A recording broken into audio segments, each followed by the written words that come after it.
Para ibu bapak, saudara sekalian, teman-teman muda, anak-anak yang dikasih, opa oma, yang putri yang kakung, selamat berjumpa kembali ya. Hari ini Rabu 6 November 2024. Kita mendengarkan sabda Tuhan dan merenungkan dari Injil Lukas 14 ayat 25 sampai 33. Haleluya, haleluya, haleluya. Berbahagialah kalian bila dinista karena nama Kristus, sebab Roh Allah ada padamu. Haleluya, haleluya, haleluya. Tuhan bersamamu. Injil suci menurut Lukas. Dimuliakanlah Tuhan. Pada suatu ketika, orang berduyun-duyun mengikuti Yesus dalam perjalanannya.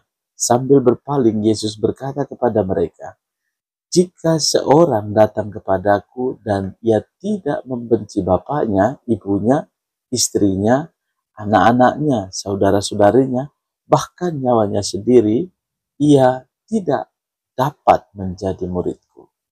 Barang siapa tidak memanggul salibnya dan mengikuti aku, ia tidak dapat menjadi muridku. Sebab siapakah di antaramu yang mau membangun sebuah menara, tidak duduk membuat anggaran belanja dahulu? Apakah uangnya cukup untuk menyelesaikan pekerjaan itu? Jangan-jangan sesudah meletakkan dasar, ia tidak dapat menyelesaikannya." Lalu semua orang yang melihat itu akan mengejek dengan berkata, "Orang itu mulai membangun tetapi tidak dapat menyelesaikan."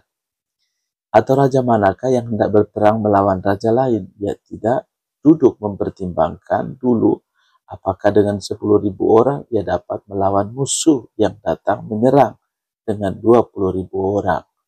Jika tidak dapat, ia akan mengirim utusan selama musuh masih jauh untuk menanyakan syarat-syarat perdamaian. Demikianlah setiap orang di antaramu yang tidak melepaskan diri dari segala miliknya, tidak dapat menjadi murid. Demikianlah sabda Tuhan. Terpujilah Kristus. Saudara-saudari yang terkasih, inspirasi sabda Tuhan yang boleh kita renungkan. Pertama, Yesus mengajak kita untuk memiliki komitmen atau motivasi yang kuat untuk mengikuti Dia. Motivasi kita mengikuti Yesus itu apa? Pertama-tama, keteguhan komitmen kita untuk mengikuti Dia yang memanggil kita. Bahkan sampai Yesus katakan harus melepaskan diri dari segala miliknya, ya, tidak dapat menjadi murid.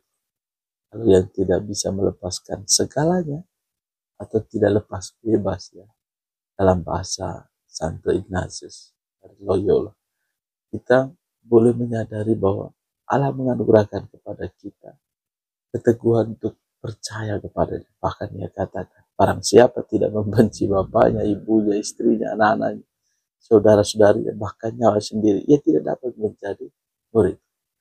Maka komitmen untuk setia mengikuti Kristus itu adalah yang utama. Yesus membutuhkan kerinduan hati kita untuk memiliki komitmen yang mantap, setia dan setia. Hanya ada ya dan yes, ya. Tidak ada yang lain, tidak ada tawar-menawar. Ikut Yesus tidak ada abu-abu. Jadi ikut ya, tidak.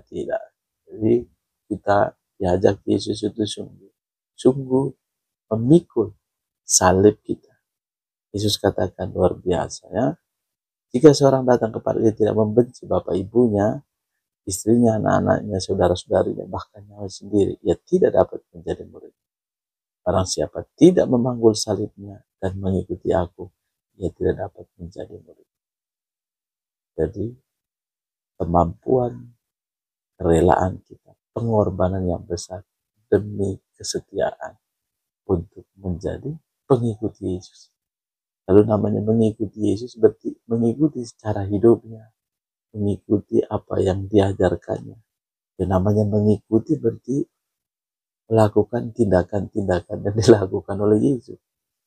Seringkali kita juga boleh bertanya, apakah kita ikut Yesus atau kita ikut keinginan diri kita sendiri, ya.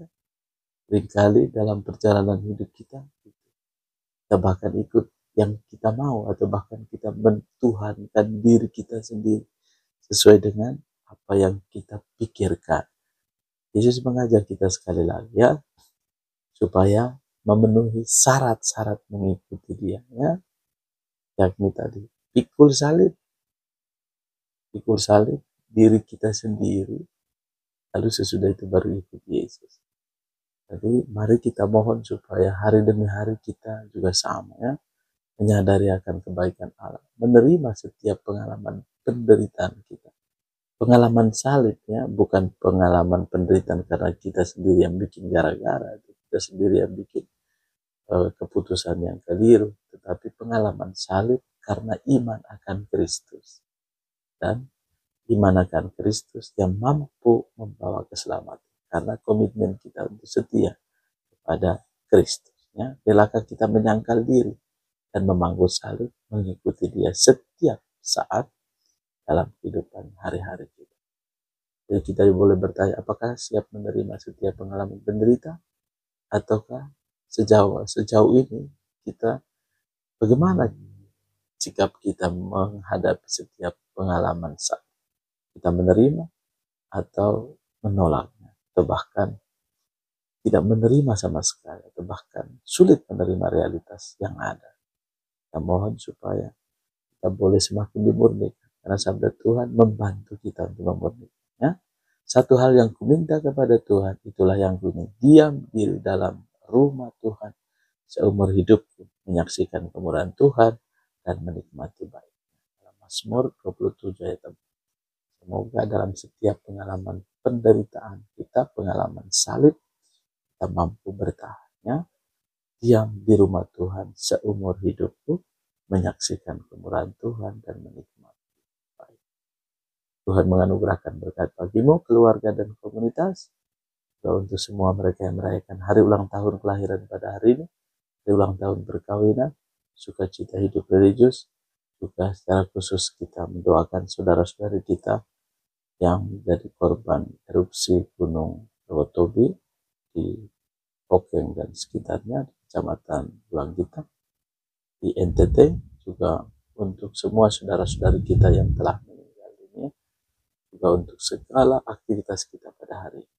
Dilindungi, dibimbing, dan diberkati oleh berkat Allah yang Maha Kuasa, Bapa dan Putra dan Roh Kudus. Amin. Tuhan Yesus berkati.